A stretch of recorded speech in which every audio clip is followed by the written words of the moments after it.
So, we're just going to just hear a bit about, and for those of us that have been before, be reminded, and those of us that haven't been before, just learn about how we can support the children, why their behaviours and their actions might look the way that they might look at camp. So, all the children who attend Starfish Kids Camp have been impacted by abuse in some way and trauma. So, this can be any situation. Not one situation is the same, as you know.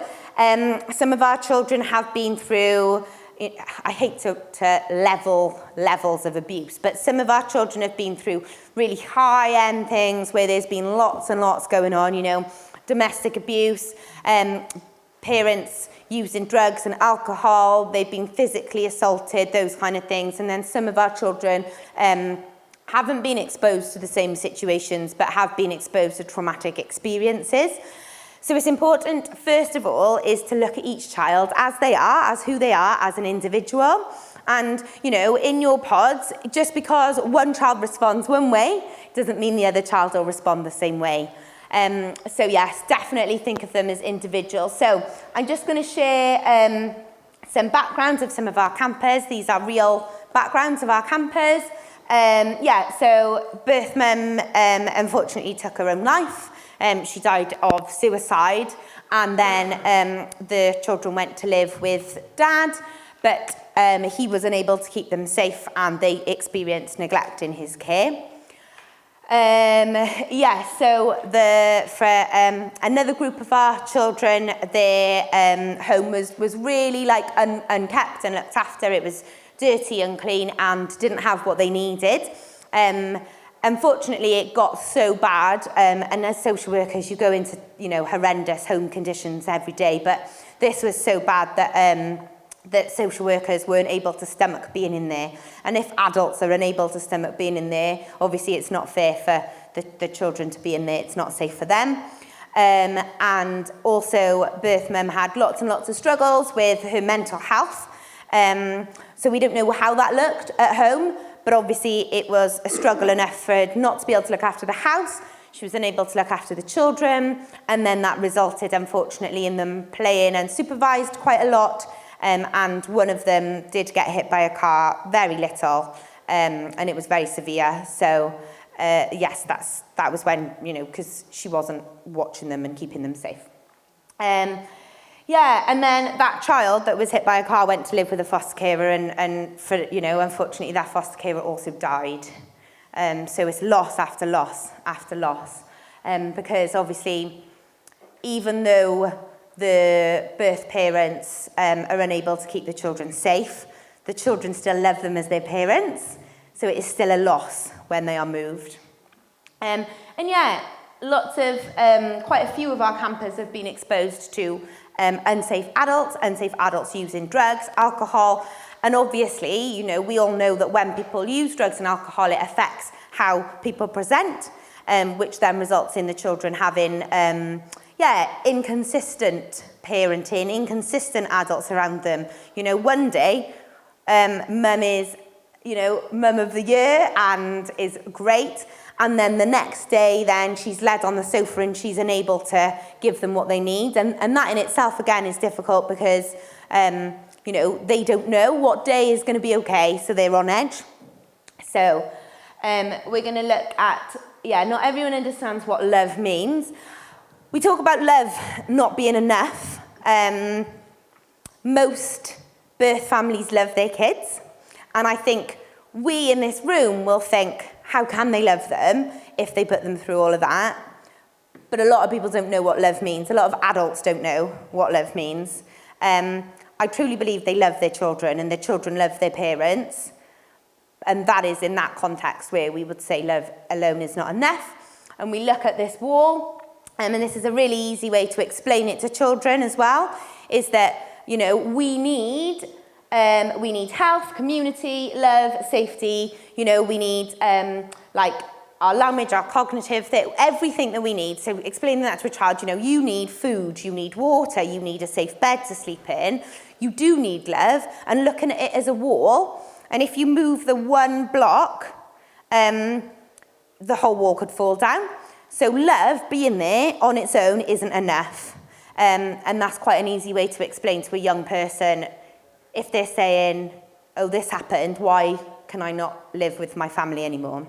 So yeah, because obviously everything builds up to the wall. So on to our next slide. This talks about how this affects the child, the young person that has been through the circumstances. So I think also it's important to remember that it wasn't necessarily birth parents, maybe, that were kind of the carers for the child when something might have happened.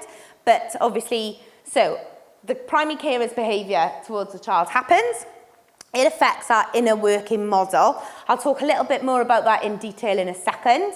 It affects the child's inner working model. They then learn, their brain says, that happened. And then they either think, oh, I'm loved, you know, oh, that day my mum cooked me the best dinner in the world. That was great. But then the next day, oh, she's led on the sofa all day and I'm actually quite hungry now. So then they start to get a bit confused. And the more things continue then, obviously, it affects our attachment style, which can affect what we think about ourselves and how we then respond. Us as adults, this is all the same for us. Obviously, these are attachment styles on there. We all have our own attachment style. If it is secure, that is great, but I know that lots of adults don't have a secure attachment too, and that is because our inner working model from our childhood experiences has impacted that. So our next slide talks a little bit about what our inner working model is. So something happens and our brains then start to form a picture of the world. The world is actually, the world's really safe. I went for a walk with my family and they kept me safe and nothing happened and I had a great time. Actually, the world's really safe. Or, for the child that we were talking about that was hit by a car, oh gosh, I was playing in the street and I got really hurt. The world is not safe. You think about yourself then. Oh, my mum made me a great dinner. You know, I'm loved, I'm provided for.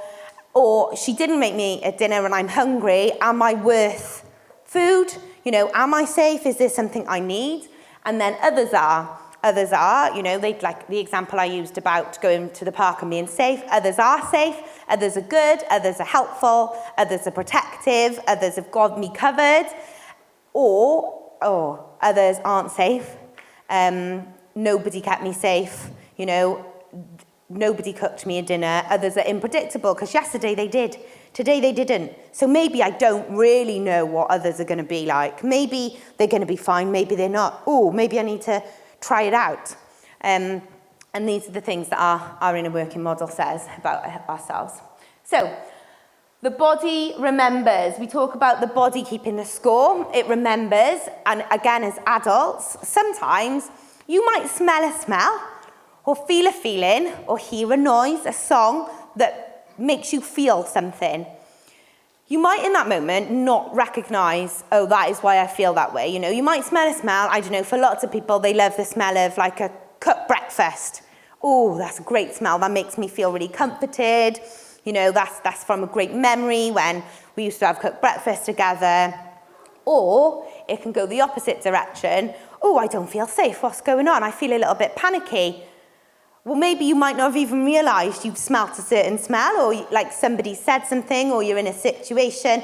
You know, lots of people who, and a really easy one is, I never used to be bothered by flying. I went on a bad flight in the States. The turbulence was terrible. Now I get on a plane and I'm like, oh, okay, everything's fine. But all the flights I've been on were fine, but I still panic because of that one situation. Now that's one that is easy to understand why I felt that way, but there's lots of things for us as adults we don't understand.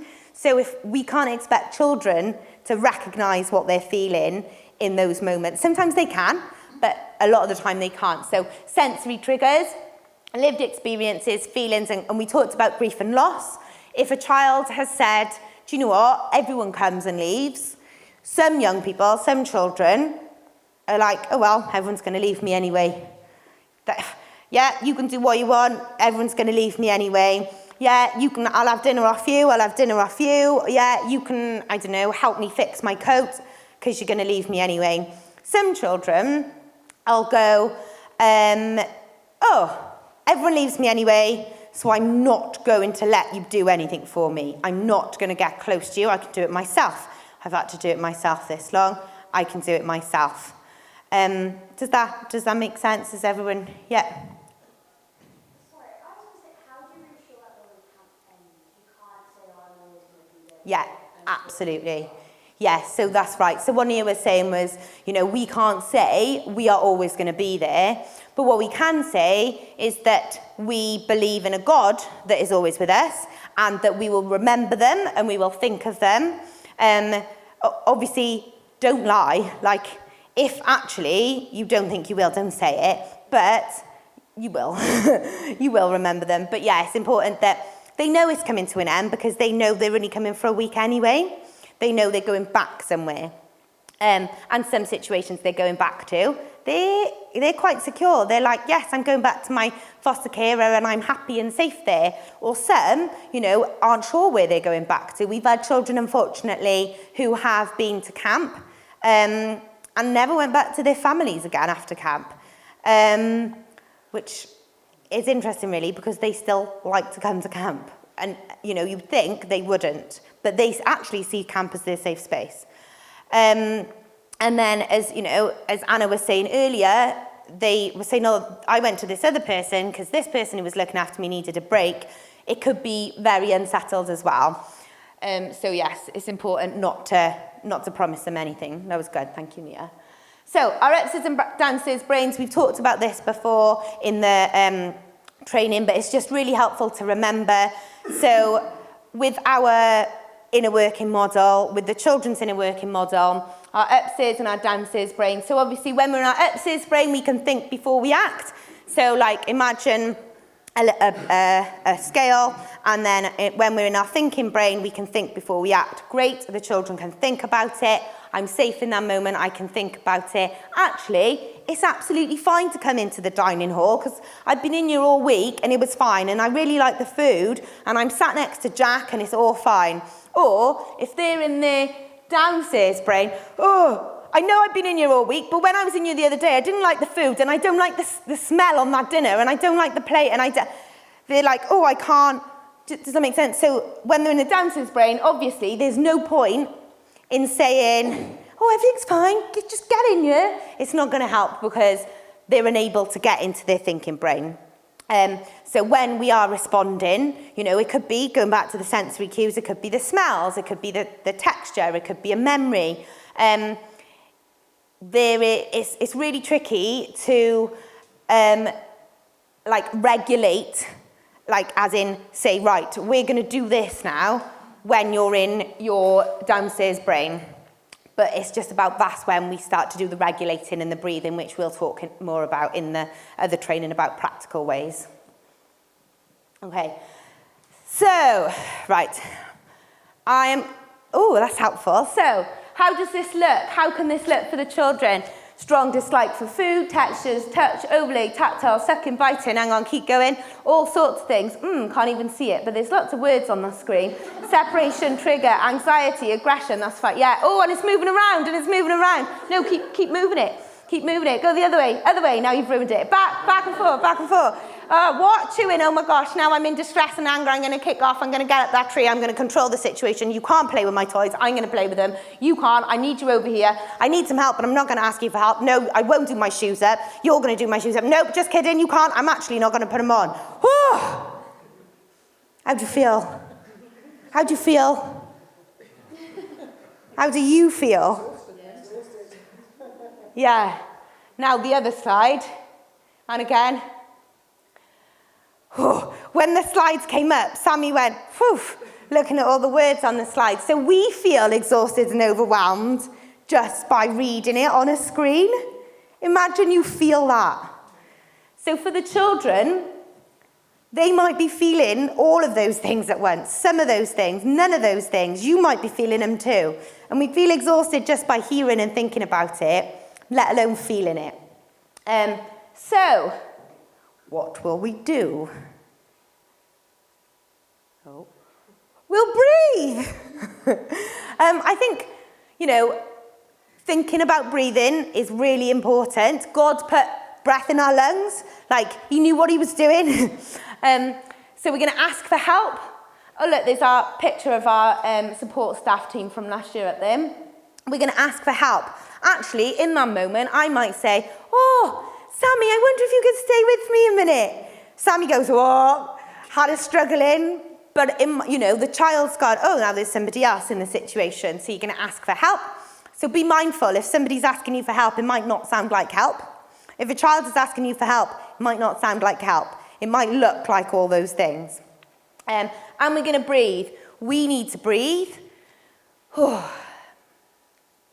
But we can help the child breathe too. And I've just put literally just a couple of ideas on there. The one was from Jackie, was really helpful, was just about getting the child to blow the clouds away. Look up there, blow those clouds away. Ready, help me? And then they, bit random, but one distracts them from all those feelings, two gets them breathing, and you can do it with them too. And then you're hopefully a little bit more regulated, they're a little bit more regulated. Hot soup, I do that one quite a lot at camp, and it almost kind of, again, distracts them. I go, oh, I've got really hot soup in my hands, can you blow on it? Then they'll blow on the soup. And there's a couple of practical ways that we can do it. We get to breathe, they get to breathe. You've asked for help, and then we can deal with the situation. Don't try and insert, directions or, pressures in that situation, because in your downstairs brain, you can't. Okay. Remember, we need to see the child first, not the trauma, not what they've been through. You need to see them as the child they are. They're in front of you, they're looking at you, and they are fearfully and wonderfully made. See what I did there with our theme for the year? Just saying. They are fearfully and wonderfully made, and they are that child, that individual. See them as the child. Remember, their actions, they are trying to communicate something with you. They might just not be able to say it. Some probably will say it, and others won't be able to say it. They're communicating something with you, and they're saying something is wrong, not something is wrong with me. As long as you remember that, and as long as you say to God, even when it is hard, God, please help me love these children with your love. Please help me see them with your eyes. He will come through for you, and you will. And those two little quotes, I'm just going to read them out, draw attention to them, because I think they're really helpful, is, you might be temporary in their lives, they might be temporary in yours, but there's nothing temporary about the love or the lesson. We know a moment can change our lives. It can change the child's life too. And this quote, you've heard a lot about, those of us that have been before and those that haven't, you've heard a lot about how God breaks your heart for what breaks his, and it is hard, but I'm not afraid to grieve. I'm afraid of what would happen to these children if no one took the risk to love them. I just think every single child deserves to get to be loved and to experience God's love. We get the privilege and the honour to do that. So what if we have to cry on the floor for 3 weeks after? It is worth it. So yes. 3 for 3. I've changed the wording, Brian. Sorry, it said takeaways. And every time everyone says, oh, Chinese, Indian. So I've just changed it. 3 for 3. We're going to move on in a second, but we need 3 comments or pointers or questions. And then we'll move on to the next bit. All jump at once. Make sure you breathe, yes. Even my dog's led down now. Yes. 3 T's. T. See the kid, not the trauma. Yes, excellent. See the child, not the trauma. Fab. There you are. Here you go, KK.